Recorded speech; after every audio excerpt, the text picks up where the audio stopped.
I'm sure people listening have heard this expression of culture fit, which might be one of my most hated phrases in all of business. Because what does fit even mean, first of all? And are you actually wanting a culture where everybody fits? Or are you wanting a culture where people add? You're listening to the Standup from monday.com, where we talk to real leaders every episode to get their sharpest insights. Julie Ann, thank you so much for joining us today. Julie Ann is the founder and CEO of Collective Moxie, which is an organization dedicated to innovative and creative diversity, equity, and inclusion work. And she's worked with a variety of organizations from Google, Walt Disney Studios, NBCUniversal, and I'm super pleased to have her here on the show. Thanks so much for joining us. Thank you, Yael. It's such a pleasure to see you.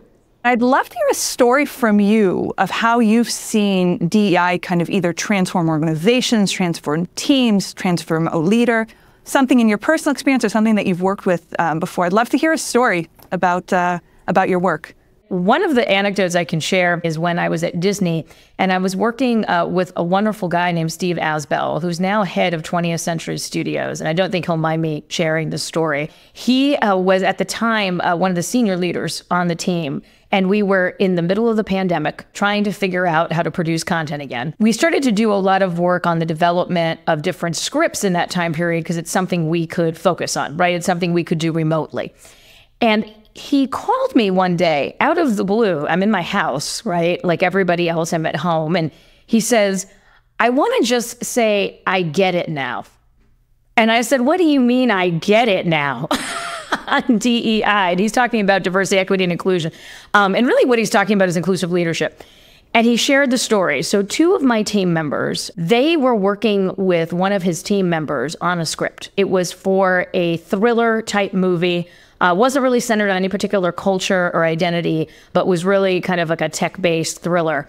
And they gave him and his team some notes. And a lot of the notes were actually more so questions.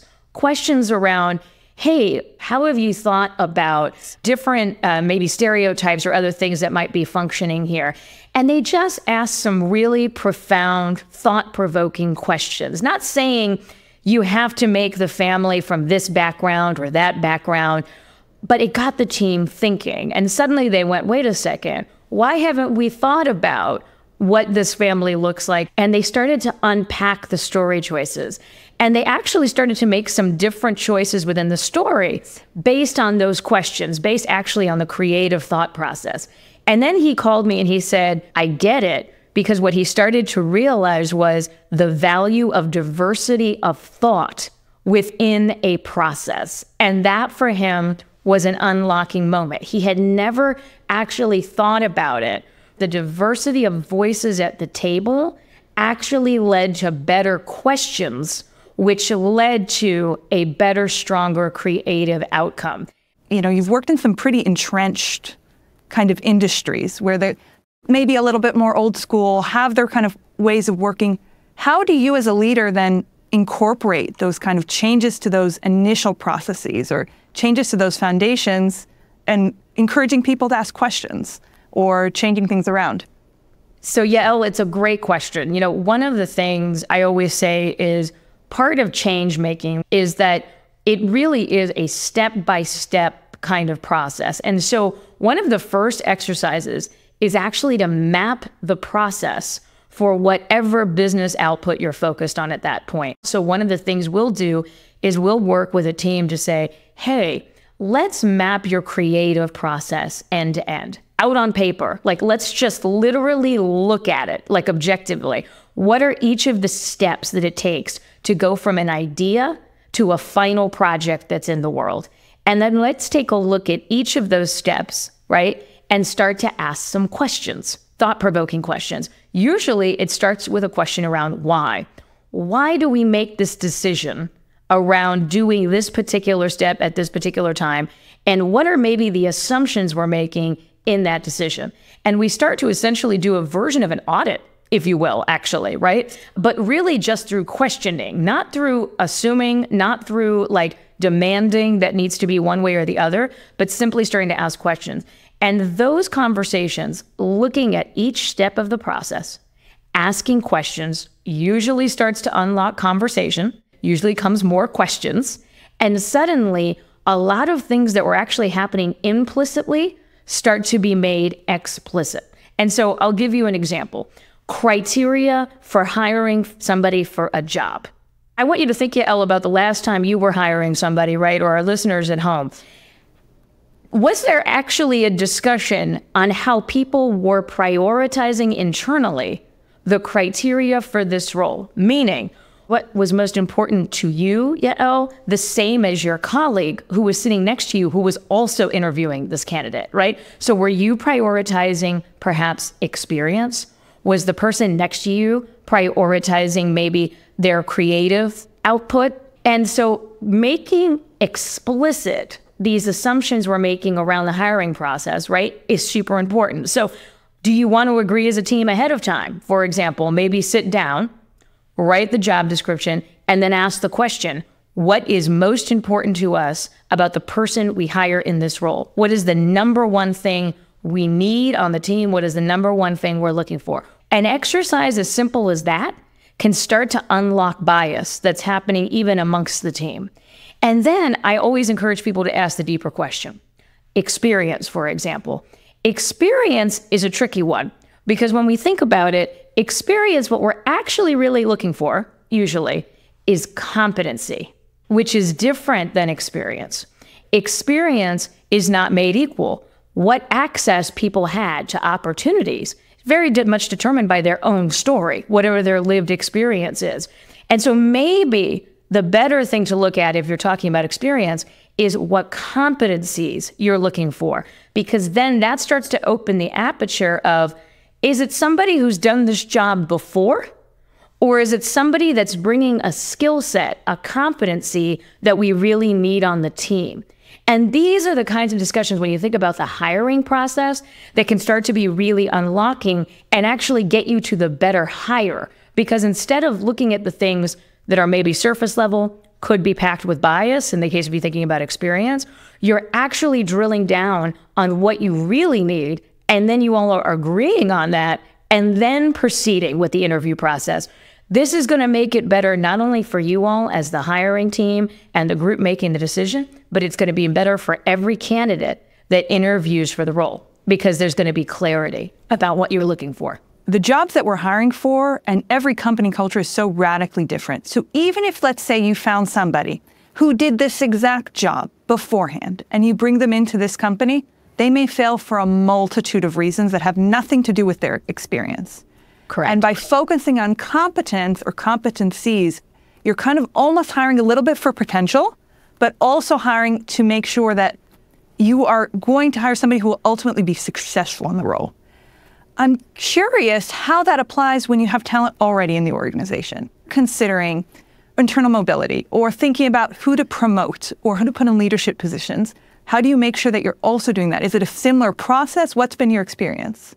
When we think about, performance review and we're evaluating somebody for a promotion, and one of the things that social scientists have discovered about us as humans is that we like a little thing called recency bias. Recency bias means that we often remember the most recent piece of information about something and replace it for the whole data set. And this can happen all the time when you think about performance reviews. So you're looking at somebody's body of work. Usually it's like 2-3 years if you're looking at it from a promotion standpoint, right? We tend as humans to remember the most recent interactions we've had with that person and replace it for the whole data set. So for example, say they've really delivered or hit something recently out of the park. We look at that and often weigh that more than looking at the full body of work that we're actually evaluating for that promotion or that performance review. The same is true on the negative. If we've had a recent negative interaction, meaning maybe there was a mistake that happened, right? Something didn't go as smoothly, we often will unfairly judge that person in a negative light without looking at the full breadth and depth of what they've done. And so this goes back to that criteria question we were talking about, the hiring, which is before you go into a performance evaluation process, a couple of things that have been proven to work is to remind people right before you go into the performance review about their own biases, to actually remind people, hey, let's think about recency bias and let's hold each other accountable in the conversation if we start to feel that we're hearing language or we're hearing feelings that are leading us in that direction, first of all. Secondly, same as hiring, list out that criteria. What is it that you're actually wanting to focus on this performance review process? What is most important, second important, third? And then to also consider context, right, for people's experiences. And that's why 360s, a lot of companies do 360-degree reviews where you get inputs from all different parts of somebody's day-to-day work can be really beneficial, because sometimes if you're only getting the perspective of the manager, right, you're not necessarily getting all the context around somebody's performance story over the last year. And I think that is also tremendously important. And so one of the things to ask is like, what are we doing or not doing to enable the success of this person? That is also a really important question to ask, because oftentimes we will put the onus, right, on the employee entirely, as if the organizational culture, to your point, has nothing to do with whether or not somebody is succeeding or failing. And that's a really important conversation, because it starts to get at the heart of, we as a leadership team, where do we want our culture to evolve to? Right? Because culture is not a static thing. What are we thinking about and what are we wanting to do in terms of our culture? And sometimes asking that question during the performance review process can actually start to illuminate to leaders that, hey, wait a second, there's a pattern, right? Like between a couple of employees, or hey, like a few people that theoretically were being successful are not anymore. What's happened? And I think it can start to unpack, right, some of those questions we were talking about, and start to really do some self-reflection. Because I think part of the performance review process is not just evaluating the person that's in front of you, it's also evaluating the health of the organization and what you are and maybe not doing for the success of the employees. And so those are a couple of things I would highlight as we think about sort of that internal process. A lot of times when we talk about DEI, employee culture, development, things like that, as an old boss of mine used to say, it's squishy, right? It feels very up in the clouds and maybe like, but what you're describing is something that's actually tied to like very real business impact. And a lot of times what we're doing is we're kind of accepting parts of our culture that maybe we don't like. And then we're not able to bring in people who are maybe a little bit different than us. And we think of it as almost like a bad thing. Oh, they're not in our culture, but maybe there are things in our culture that we don't like. You and I both heard, and I'm sure people listening have heard this expression of culture fit, which might be one of my most hated phrases in all of business. Because what does fit even mean? And are you actually wanting a culture where everybody fits? Or are you wanting a culture where people add? It is actually unlocking, because it's getting at exactly what you're talking about, which is not only that cultures are evolving things, but that when you start to talk about cultural add, it starts to illuminate the gaps possibly in your culture. If we want the organization to feel different, we actually need to like intentionally go after difference then, which means that's cultural add. That's not cultural fit. As a leader, do you need to think about to ensure that that person is successful, knowing full well that they're bringing a different point of view into the organization, because it shouldn't be on them alone to be like wading through the waters of the culture and looking around and going, shoot, wait a minute, like I'm the outlier. It needs to be that they feel that their manager is on that train with them and saying very intentionally, I know that you are a disruptive force. It's actually the reason I hired you. And I want to make sure that you're set up for success. What can we do together to ensure that? And we can create that cultural shift together. And I cannot say enough how important that is as well. What kind of strategies have you seen succeed in those cases? Is it back to that kind of process and questioning? Are there other things that you've seen in other organizations that have been effective? when you're hiring those kind of senior level managers that need to make pretty big changes or filling in that, I love this term, I'm going to use it all the time now, cultural add into the organization? To be a successful leader, you need to be an inclusive leader. You need to be thinking both with your heart and your head at the same time. I have been able to make the most impact the fastest when there is process to the onboarding of me into an organization. This is really important. I know for a fact I'm coming in, I'm bringing a different perspective. And then from there, you can start to make a plan together, right, about what that cultural add, right, or that disruptor kind of role can be. Creating those relationships as somebody who was an outsider and somebody who was coming to shake things up in those first 90 days was everything to my success later on, because without those first foundations, you can't possibly grow from there. We'd love to ask you what's some kind of media that you can't live without right now.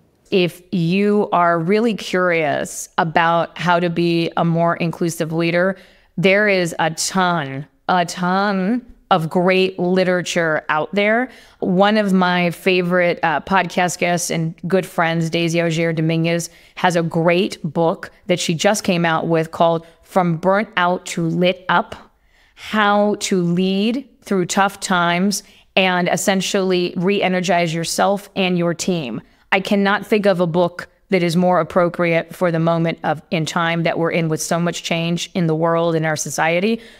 So From Burnt Out to Lit Up, check it out, from Daisy Auger-Dominguez. Julie Ann, thank you so much for joining. This has been amazing to catch up, and also some actionable tips how leaders can really improve their approach to diversity and equity. Thank you so much for joining. Oh my gosh, it was an absolute pleasure, Yael. I had a blast sitting down with Julie Ann today talking about how to better incorporate diversity, equity, and inclusion programs in every team and in every organization. Here are 3 things that I learned. First, that when we think about DEI, we should stop thinking about it as kind of a squishy, standalone program and instead think about how do we incorporate good business practice into every aspect of our organization. So that means hiring, onboarding, how do we achieve business impact? All of that touches DEI. 2, think about talent as adding something. Look for gaps in your teams, look for gaps in your managers, and think about how do I bring in a diverse voice to add something? Rather than thinking about cultural fit, think about cultural add. And the third thing is to always think about how can you be a better sponsor for other talent in your organization, and not always look for the person who's most like you, whether that's through the experience that they have or through the work that they're doing. A lot of times sponsorship can come from lots of different places, but having somebody's back at every stage of their career is a great way to pay it forward. Those are my 3 takeaways. Love talking to Julie Ann today. Our next stand-up is in 2 weeks. Before you go, if you found this episode thought-provoking, consider subscribing wherever you get your podcasts. For more information about our conversation or more takeaways to help with all the leadership roles you play, visit monday.com or sign up for our newsletter. Links are in the show notes. We'll see you at our next stand-up.